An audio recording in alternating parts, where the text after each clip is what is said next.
तो जब कोई यहाँ पे एडमिशन लेने आता था ना भाई, उसको इस तरीके से बिठाल दिया जाता था और यहाँ पर उसकी स्लीपर्स रख दी जाती थी, शूज़ रख दिए जाते थे। और यहाँ पर जिस शूज़ का मुंह अंदर रहता था उसका एडमिशन हो जाता था कंफर्म, और जिसका बाहर रहता था मतलब उसका एडमिशन नहीं होता था। और यहाँ पे इस तरीके से लोग बैठ करके गुफ्तगू किया करते थे, खाना खाया करते थे, और जिन दो लोगों को अलग बात करनी हुआ करती थी वो अलग जा करके इस तरीके से बैठ करके बातें किया करते थे।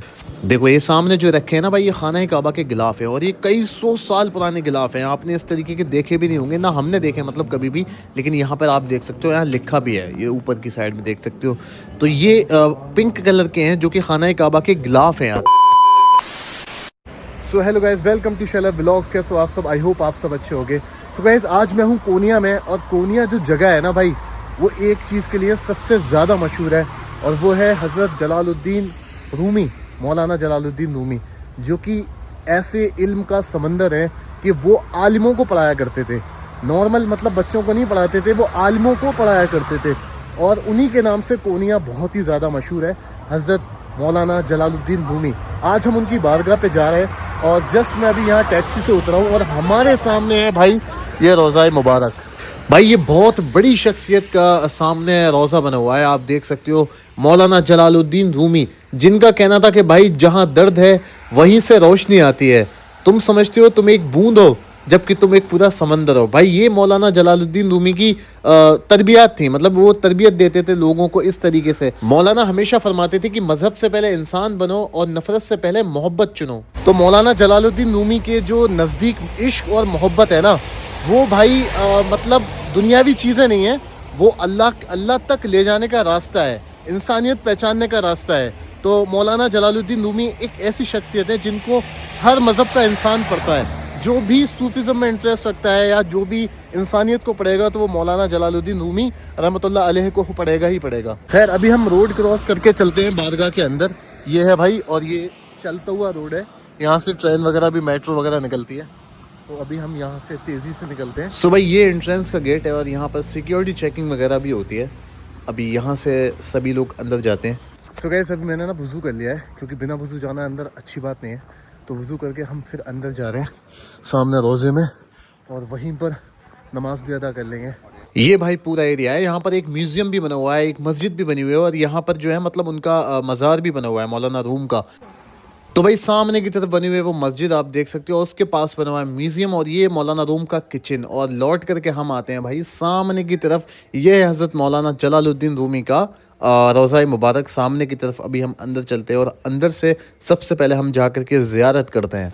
तो अभी हम अंदर चलते हैं, और अंदर जाने से पहले ना हमको शूज़ पे ना भाई वो एक पॉलीथीन चला दी रहती है, शूज़ कवर हमको लगाने रहते हैं, ताकि हम शूज़ पहन के अंदर जा सकें। तो अभी हम यहाँ से शूज़ कवर ले लेते हैं, और फिर उसके बाद अंदर जाएंगे। आप शूज़ पहन के अंदर जा सकते हो, लेकिन शूज़ पे आपको ये शूज़ कवर लगाने रहेंगे। अभी अंदर चलते हैं, और यहाँ पर हम देखते हैं काफ़ी पुरानी अरबी की कैलीग्राफी लगी हुई है, कुरान की आयतें हैं, और काफ़ी सारी चीज़ें। और यहाँ पर जो लोग मतलब मॉडर्न वेस्टर्न कपड़े पहन के आते हैं, उनके लिए अबाया रखा हुआ है, लेडीज़ के लिए।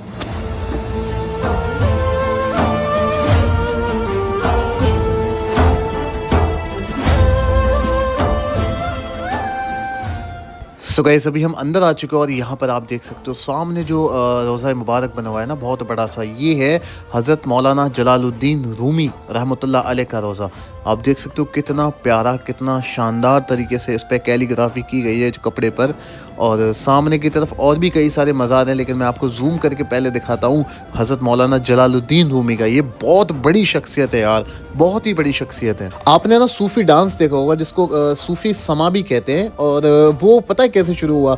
एक बार किसी ने हज़रत मौलाना रूमी से कहा, मतलब मौलाना रूम से कहा कि आप इतने बड़े आलिम हो, फिर ये नाच और घूमना क्यों?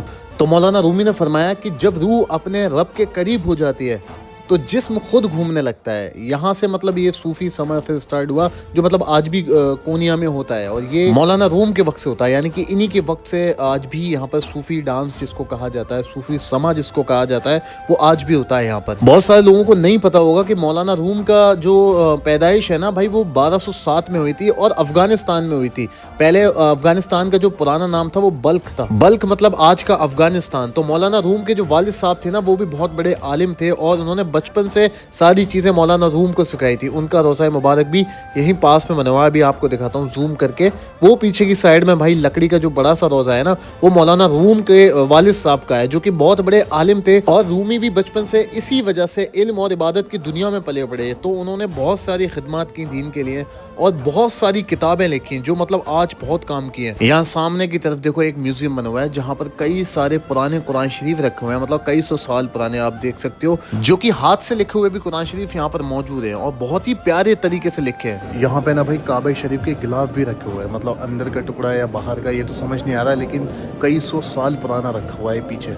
देखो अभी तक हमने जो खाना काबा का वो देखा है ना गिलाफ, वो काले कलर का देखा है, ब्लैक कलर का देखा है, लेकिन भाई ये जो है ना, ये देखो पिंक कलर का या रेड कलर का है, और ये पता नहीं किस हिस्से का है, जो कि इस तरीके से है।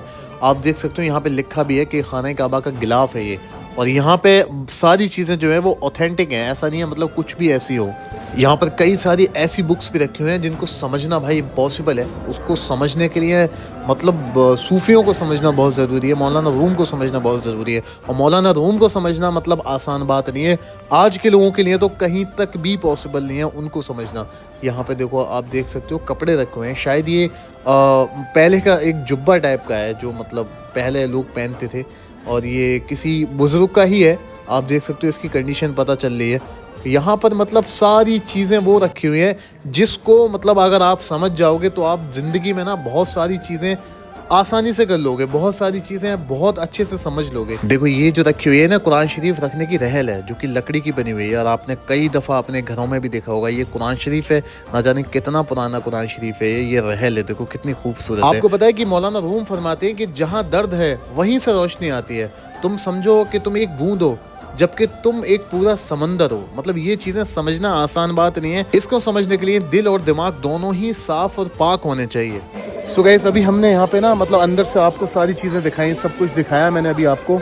तो गाइस यहाँ पे ना जलालुद्दीन रूमी यानी कि हज़रत मौलाना जलालुद्दीन रूमी रहमतुल्लाह अलैह के पास ना मतलब एडमिशन लेने के लिए ना बड़े बड़े आलिम आया करते थे, क्योंकि आप आलिमों को पढ़ाया करते थे।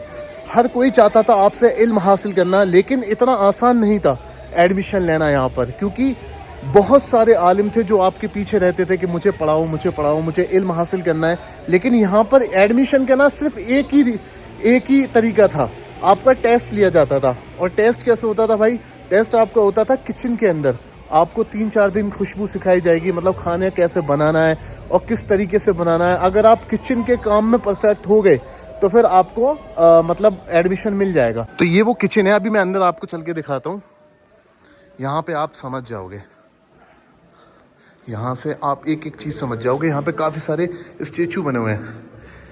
सो ये आप देख रहे हो। तो यहाँ पे ना भाई जो एडमिशन लेने आते थे उनको इस तरीके से बिठा दिया जाता था, और नीचे उनके शूज़ या स्लीपर रख दिए जाती थी उधर मुँह अंदर मुँह करके। तो जिसका एडमिशन हो जाता था उसकी स्लीपर इसी तरीके से रहती थी अंदर मुँह करके, और भाई जिसका एडमिशन नहीं होता था उसकी स्लीपर का मुँह बाहर की तरफ हो जाया करता था, और कुछ इस तरीके से बिठा दिया जाता था घुटनों के बल। देखो आप देख सकते हो।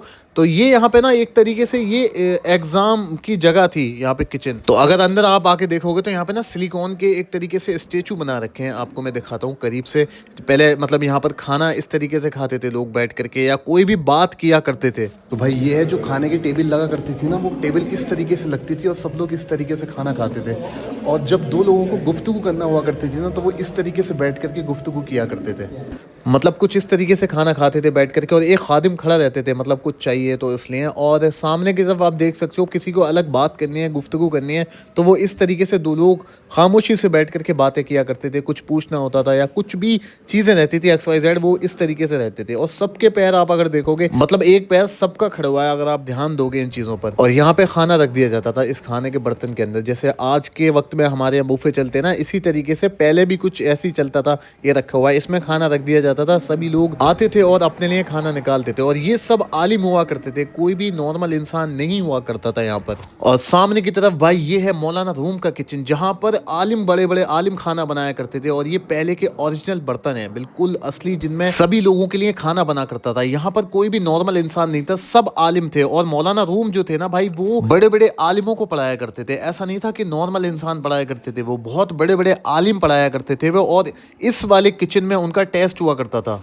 तो ये ना भाई पहले सिर्फ किचन नहीं हुआ करता था, ये एक टेस्ट की जगह हुआ करती थी, मतलब इम्तिहान का मैदान था ये। यहाँ पर अगर आपको एडमिशन लेना होता था तो यहाँ पर आकर के आपको खाना बनाना पड़ता था, टेस्ट सीखना पड़ता था, और मतलब बहुत सारी चीज़ें थी। और फिर पता नहीं क्या इसके पीछे एक कहानी हो, क्या इसके पीछे एक राज हो जो वो देखना चाहते थे।